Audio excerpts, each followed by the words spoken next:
Memang benar, pembangunan vaksin selalunya mengambil masa bertahun-tahun. Namun begitu, bagi virus COVID-19, terdapat pelbagai institusi yang dapat menghasilkan vaksin dengan kadar yang cepat. Ini adalah kerana pembangunan vaksin telah menggunakan platform sedia ada ataupun menggunakan teknologi yang telah dibangunkan lebih dari 1 dekad yang lalu. Contohnya yang mRNA vaksin. Sebelum ini, sekiranya satu vaksin ingin dibangunkan, hanya terdapat 1 ataupun 2 vaksin yang dibangunkan pada waktu yang sama.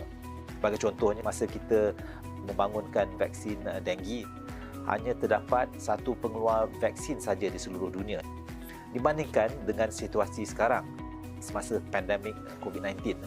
Pada masa ini terdapat lebih daripada 60 vaksin yang telah diuji kaji dan terdapat lebih daripada 150, sekarang ni bertambah lagi, kajian klinikal vaksin yang sedang berjalan dengan serentak. Selain dari itu, terdapat pelbagai faktor-faktor lain yang memboleh kajian vaksin ini berjalan dengan lebih lancar lagi berbanding dengan dahulu. Antaranya, kita dapati terdapat kolaborasi yang lebih erat antara makmal-makmal dan terdapat perkongsian data antara penyelidik seluruh dunia.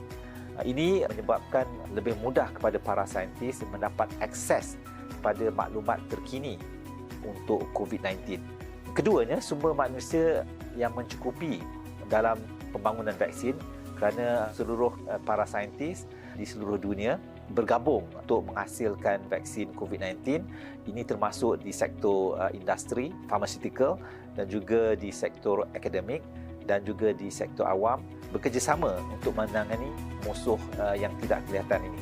Dan ketiganya, kita dapati terdapat sokongan kewangan yang mencukupi daripada kerajaan, para dermawan dan juga daripada industri itu sendiri. Terdapat beberapa aspek pengeluaran vaksin yang tidak dikompromi. Walaupun cepat, aspek tentang kualiti vaksin itu, aspek keselamatan vaksin dan juga keberkesanan ataupun efikasi vaksin itu tidak dikompromi.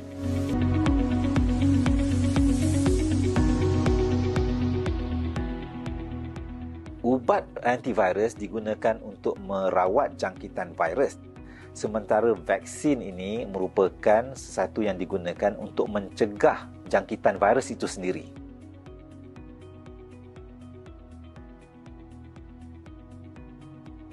Boleh sekiranya vaksin tersebut tidak mempunyai kandungan yang sama seperti dalam kandungan ubat yang menyebabkan alahan.